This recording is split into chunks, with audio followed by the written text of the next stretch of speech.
evening, sinners, and welcome back to another episode of Saturday Night Cinema. As always, I am your host, Sawyer St. Sin. And tonight, before we get into things, I wanted to show you guys my new record that I got on release date yesterday, March 11th. It's the 5th full-length studio album from Ghost Imperia. It is the Target exclusive. We've got an art print and a 28-page little booklet here. I'll show you.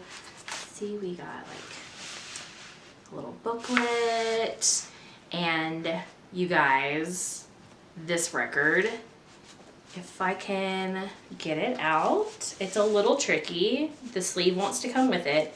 Can you see that? It's coral pink. Look how pretty it is. Oh my God. Okay, so it features the singles, Hunter's Moon, Call Me Little Sunshine, the 20s. I have not put it onto the record player yet, but I can't wait to spin this baby and see how it goes. You see it? So pretty, so pretty. Okay, I'm gonna hand this off so that I can get talking about our continuation of Beware the Ides of March, our betrayal talk, right? So we've spoken about one of the movies in this franchise before, Hellraiser 3. We love it. It's great. We got Motorhead on the soundtrack. It's the 90s rock and roll horror film in the genre.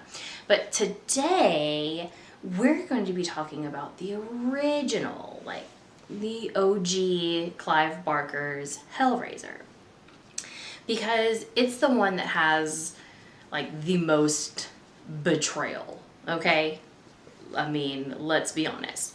So we start off with Frank. He does the puzzle box. So let's talk about Frank's betrayal, okay? Because Frank betrays pretty much everybody. Frank is a dirty dog. So first, in some flashbacks, we see that he betrayed his brother by sleeping with his brother's wife, Julia. And you know what? Surprised, he is such an ass. He is such an ass to her, but she's just oh yes, Frank, take me. Which I don't understand at all. I don't get it. It's okay. Anyways, and so then he betrays his brother again by killing him, wearing his face, trying to pretend that he's him.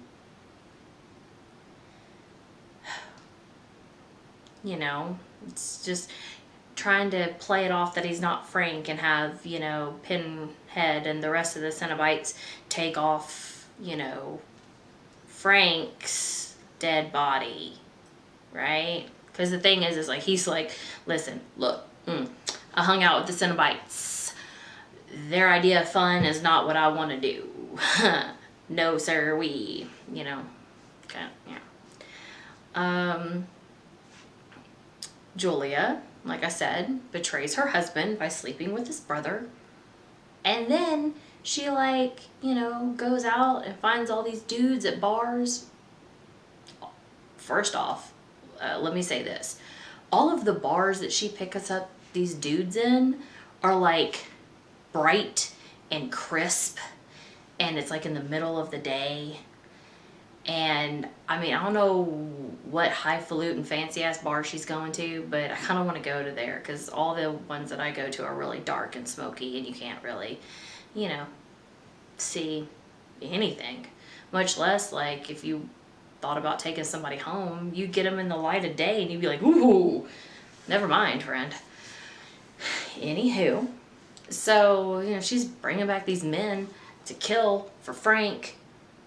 it, I mean, she's just a little floozy. But Frank ends up, like, accidentally stabbing her. And hey, while I stabbed her, why don't I just, feed upon her blood to make me stronger, right? Hey. All's fair in love and Hellraiser. So, but Christy, kind of betrays Frank too, she takes away the, oh my gosh, you guys, the puzzle box. She takes away the puzzle box. And, then she's like in a hospital and she meets the Cenobites and she's like, no, listen. I know who you want. I'm not the one you want. I know where he is. Let's go get him. Let's get him. Right? And so, she summons Pinhead there and, they take Frank away. And then we get the best line of the movie. Yes. His face is like all pulled apart. I'm not going to do it because I got makeup on. But like his face is all pulled apart and he's like this. And he's like, okay, I know that's a beautiful face. And he goes, and Jesus wept. And it's just the best thing ever. It's so great. It's like, put that like image, right next to the image of Pinhead in the church where he's like, and it's masterpiece. Beautiful. Love it. So, seriously though, like if you haven't seen the first like Hellraiser, I don't know what you're doing with your life. Secondly, Tubi has Tubi's got at least 1, 2 Revelations I watched today. That one was weird. I don't suggest watching that one. It was very strange. No, because look, it's got some very weird ancestral undertones in it. It's just very, I wouldn't. But then there's one I like. There's one that my beautiful husband, cameraman, producer, editor / all around amazing person loves, and it is called Hellraiser Judgment. That's a good one.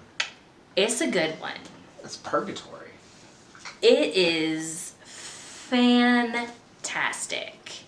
Because not only do you get Pinhead and the Cenobite, realm of, weirdness and stuff, you also get, people judging St. Peter. Yeah.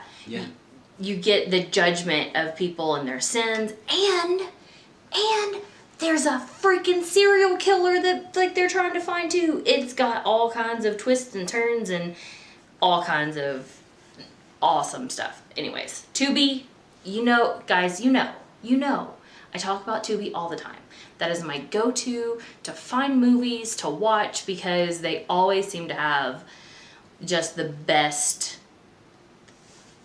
Can you also mention that they put Hollywood Chainsaw Hookers on there? They did put Hollywood Chainsaw Hookers on there. They did. Oh, and this isn't really horror, but they also put the Goonies on. Yay, Goonies. Yay. But so, next week, next week, we have Interview with a Vampire.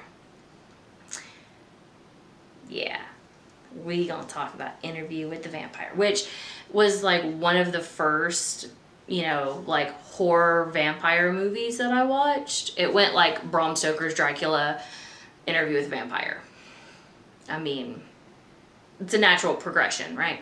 So we are going to talk about that next week. And I hope that you guys have a wonderful evening. And I'll see you next time. Bye.